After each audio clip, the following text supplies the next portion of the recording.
maiores sucessos do cinema nasceu de um livro e não de um roteiro escrito exclusivamente para ser filmado.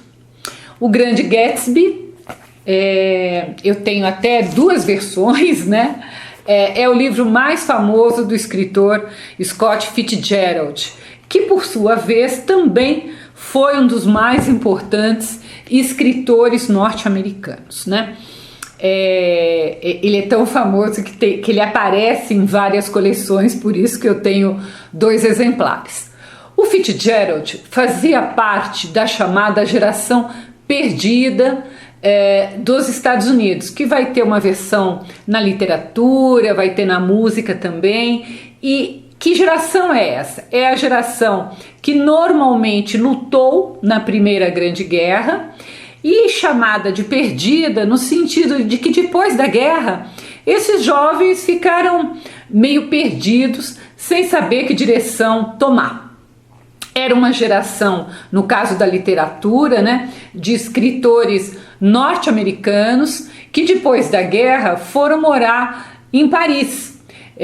Nós podemos citar representantes, além do próprio Fitzgerald, o Hemingway, Ezra Pound, o T.S. Eliot e, claro, o próprio Fitzgerald, como eu já falei. O que tinha também de comum entre esses escritores, né? Era o tema.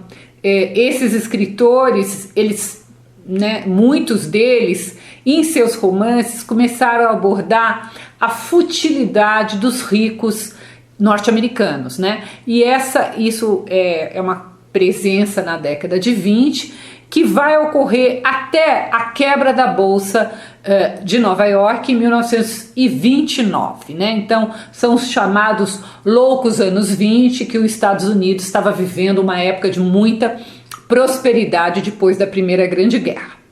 O Grande Gatsby, ele também foca, né, a inconsequência desses ricos e como as pessoas que vivem em volta desses ricos sofrem com essa inconsequência. Há uma sensação de impunidade, como se os ricos jamais fossem penalizados por seus atos. Qualquer semelhança com o tempo atual cabe, né? Então a gente vê que isso vem de muito tempo. O romance O Grande Gatsby foi publicado em 1925 e fala do amor de um rapaz pobre que serve inclusive para o exército, que serve no exército americano e que faz de tudo para enriquecer e conquistar o amor de Daisy. E quem é a Daisy? A Daisy é uma mocinha, uma jovem milionária. Esse rapaz é Jay Gatsby, que é um nome que ele adotou, o nome de rico. E ninguém fica sabendo ao certo como foi que ele ganhou tanto dinheiro para, inclusive, comprar uma mansão na Bahia, ali em Long Island, que é pertinho de Manhattan, né? Bem em frente da casa da sua amada, da Daisy. A Daisy, ela tá morando ali com o marido, porque ela não esperou que o Gatsby enriquecesse e se casou com outro milionário assim como ela. Então ele compra essa casa bem em frente e fica lá olhando, né, imaginando a sua amada morando do outro lado da Bahia. E o Gatsby, ele dava muitas festas, né? Eram festas que as pessoas iam chegando, nem conheciam o dono da casa. E por que ele fazia isso?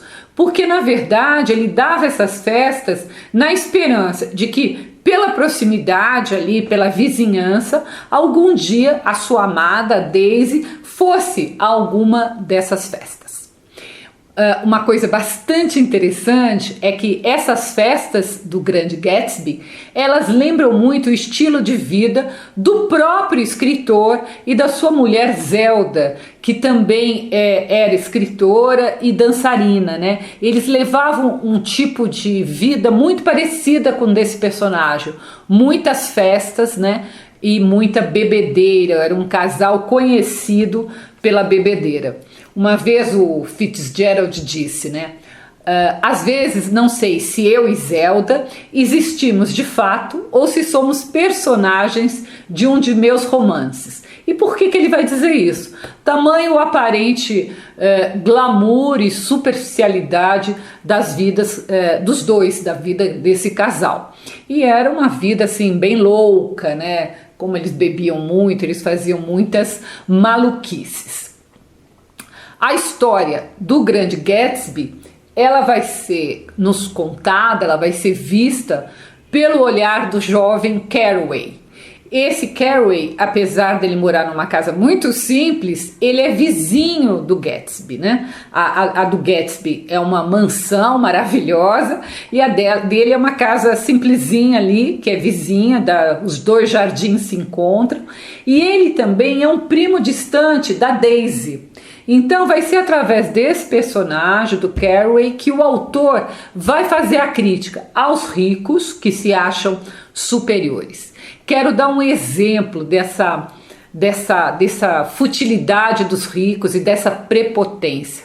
Um dia o Tom, o marido da Daisy, ele diz: compete a nós que pertencemos à raça dominante estar atentos. Essas outras raças, né, se referindo a todo o resto do mundo que não é branco, rico, maravilhoso, dominarão o mundo. E a Daisy completa dizendo que precisamos derrotá-las, essas raças.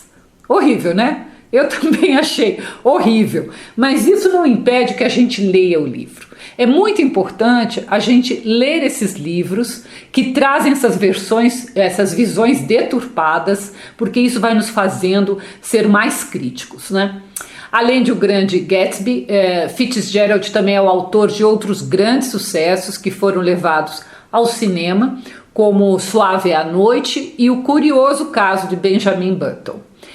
Mesmo achando o cinema degradante, né, não é a altura da literatura, num dado momento ele se muda para Hollywood e vai trabalhar como roteirista. E também é em Hollywood que ele vai morrer com apenas 44 anos, ele morre de um ataque cardíaco, mas com muitos problemas de saúde, claro, devido a anos e anos de alcoolismo, né, que o alcoolismo vinha desde a faculdade.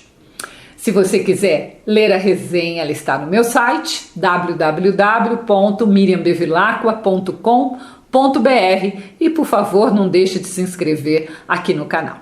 Até o próximo.